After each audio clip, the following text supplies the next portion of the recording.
Well, I was gonna wear my glasses because I have no makeup on. So that's my little mask, glasses.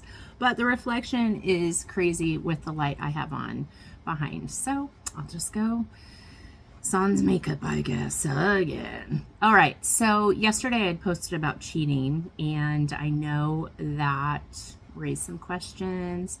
I've had 2 people come forward that want to talk about it, so I'm eager to get those interviews. I have them scheduled, so I should have videos up in the next week to week and a half for both of them. So my experience, I promised that I would talk about that. The most recent happened back in 2007, and we moved way too fast. He moved in a short time after we were dating. That was my bad, but when you spend all your time with someone, it's pretty easy to do. And it's like, hey, it makes you're staying over all the time. It makes sense. You should just move in. Yeah, mistake. Number 1, my mistake. Number 2 was settling, and that's another topic I talked about, was settling. So I'll get more to that in a second. I do need to pause because my dog is being a brat and of course wants out right this moment. Be right back. Needy boys, but they're outside, at least for the moment. The little one will wander back in, and he wanted out too. So anyways, I'll talk more about settling in a moment. So this is back in 2007. Technology is not anywhere where it is today, but I still confirm my suspicions with technology. It's a crazy time, and it was a long time ago. Thank God, 17 years ago when it started. So he had moved in, and he was very secretive about things, meaning he would be on the phone and I'd be like, oh, who was that? And he'd answer, but kind of hesitantly. And this is even in the beginning of our relationship. Now, a more confident, stronger person with better self-esteem, if given a hard time or acting secretive, would have been like, hey, cut the shit. This is what I want to know. And I could have been so bold as to say, you're in my flippin' house. If I want to know who you're talking to, you should tell me. But I didn't do that. But he was very secretive, always, turned off his phone. And back then, I don't even know if we had pins for our phones, because that was a long time ago.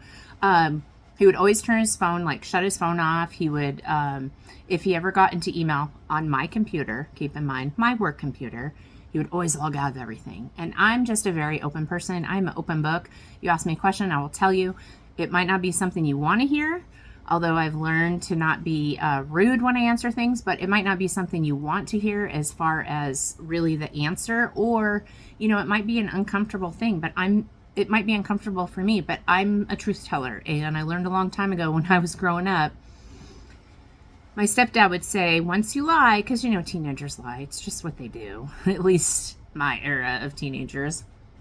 Once you lie, you have to keep lying to cover up that lie. And it is true. And I found that out very young. So when I was a teenager, it probably took until my senior year for the most part. I just was like, hey, I'm going on the straight and narrow. I don't want to end up on a bad path like some other people I know. So started telling the truth all the time, dealt with consequences. Anyways, so back to that relationship, he would shut down email. If he used my work computer for email, he would close it out, never left anything open. And as we were together longer, I remember asking him once, oh, who was that? Or, he would get a text and I'd say, oh, who texted you? And this is stuff I would ask a best friend, just a friend if I'm hanging out with them. So this isn't me prying. It's just a normal question. Feel free to respond if you don't think that's a normal question. And it's not every single moment, who is that? Who were you talking to? Nah, I'm not like that. But just out of curiosity, because I'd hear one side of the conversation, I was like, oh, who is that? Or a text, oh, who's that? Because if he ever asked me, I'd just tell him, because I have nothing to hide, right? I mean, when I'm in a relationship, I'm in a relationship. I mean, I live with the guy. So there's no messing around. There's no keeping secrets. There's none of that. You have access to my whole house. You have probably more importantly to me, access to my animals. So open book here. Anyways, things started feeling kind of weird. I'm sensing some red flags, Why is he keeping stuff from me? And why isn't he being more open? Well, I confirmed my suspicions once. I went away on a business trip and I had a desktop that I left at home, and then I had my work laptop that was with me when I was out of town. I get home to do some work on my desktop computer and go on the internet, and up pops a porn site. I knew it wasn't me that had done it. So I talked to him and he was so mad. And, you know, back then people weren't using the word gaslight like they do in everyday conversation now when you talk about things going bad with a relationship. But he totally turned, what are you doing? Blah, blah, blah. He's like, it's totally normal. I'm like, not on my work computer. Do you know how much trouble I could get in if there's a bad virus or something like that? I could lose my job over this. And you just think it's no big deal because you don't think about the consequences. So that I didn't consider cheating, but the fact that like he had turned it around on me and was like, oh, it's blah, blah, blah, you know, didn't ask if he could use my computer for such things, which he knew I would say no, it's my work computer. So that was a red flag. The hiding things from me, red flag. And then one day we were trying to get some tickets to a game and he had left his email open. Because of my suspicions, I was like, you know what? I'm going to check on him. You have to protect yourself in these cases. You can't just say, oh, you know, I'm going against, you know, I'm digging into his privacy, blah, blah, blah. No. If you are living with someone and you have suspicions, you may be wrong, but your gut is usually right. There's something to be said about your intuition, especially women's intuition. We're not stupid. You may think we don't know things, but we either know things or we're going to find out things. And that's exactly what I did. So I went to his email. I saw that he had emailed some gal in response to a message online. And I think at this time it was MySpace. And his response to her, because I didn't see her response, it was something about, oh yeah, we met back in blah, blah, blah. And I don't know if she was trying to scam him way back then or if it was a legit thing. And his response to her was, oh, I don't believe we've met. I'm sure I would remember someone as hot as you. Yeah, that made me feel great. So I straight up confronted him about it, and he turned it all around on me. And I started actually thinking, oh my gosh, am I the problem? Because again, not enough self-confidence, not enough self-love, and I let him do it. We got in a fight. We got in a big argument. Of course, he was completely defensive, but gaslit me the whole way, was saying, you know, I shouldn't be doing that. I shouldn't invade his privacy. Okay, but here's the thing. It's not as if it happened before we were together. He actually emailed someone and said that to them after he had lived with me 2 months. So, cheating. It's just on your way to cheating. Did you physically do anything with her? Probably not, because she probably wouldn't want to do anything with you, because I was definitely blindsided. Really had on Love is Blind, thick glasses, really thick. Because at that point, that should have been it. But no, it wasn't. And I gave him another chance. And I gave him another chance. And I never really caught him cheating, but I had all the evidence. I used technology. And I found out that he was actively trying to hook up with other people. So use technology to your advantage. If you have suspicions, please don't ignore them. Don't, as my friend Kira says, don't look at a red flag and go, oh, red, it's such a pretty color. I love red. No. Trust your gut. You're probably right. They're probably doing dirty. And I know men do it. I know women do it. Okay. So this isn't a guy bashing thing. It's just, that's my experience. I know it's happened to my male friends too with their female partners. And obviously with gay people, it happens with them too. So this is just, make sure that you are paying attention to your intuition. And then honestly, back to settling, and then I'm going to finish this video. So I was settling with all of these guys. And what I mean by that is there would be this mutual attraction, and then things would, go really fast. And that's on me. I allowed that to happen. I allowed to fall in love. I thought I was in love every time. And I was, to a degree. Nothing like I've ever felt as I do currently. But I was. I mean, how can you have a boyfriend of X amount of years, be with them, still be with them, and then not be in love, unless you are just saying, yeah, I'm going to settle for this because I'm lonely and this is what I need. But usually that's just not healthy. You know what's right for you. So my best advice is, if you meet someone new and you're like, well, they don't check off all the boxes, well, guess what? You're never going to meet the perfect person of who you imagine being perfect, probably. Some people do, and I think that's awesome. It's pretty rare, though. There's always going to be something that you're like, yeah, to me, that's not settling. It's just, that is who they are. Now, if it's a major character flaw, you catch them in lies right away. They're secretive, or if your love language is gifts and you love giving gifts and you love receiving, that's me. I love that. I don't know if it's my number one love language because I haven't actually taken that. But I love gift giving. I absolutely do. I consider myself really generous. And when people say something, they mention something like, oh, I love this, blah, blah, blah. So I have someone that recently told me they drink chai tea.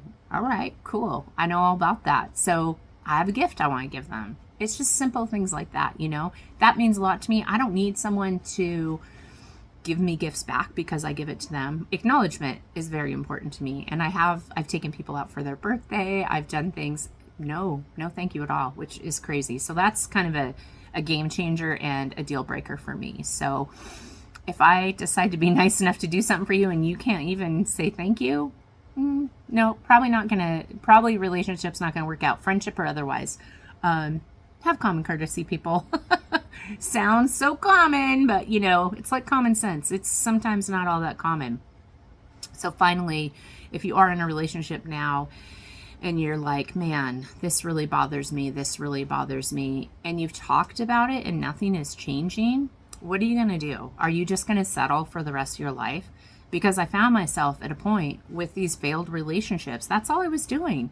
I would meet another guy and he was better than the last one, but he wasn't the best I could meet and the best that I could be with. And so the last guy I dated before my husband, it was 3 years before I dated anyone else. Almost 3 full years, 1 month short of 3 years before I even decided I wanted to have a boyfriend. I'd never gone that long without being in a relationship, whether good or bad. It was like, that was just what it was. I had a guy that I very casually dated. I mean, we dated. It was like no big deal for, I don't know, a few weeks, a month, something like that.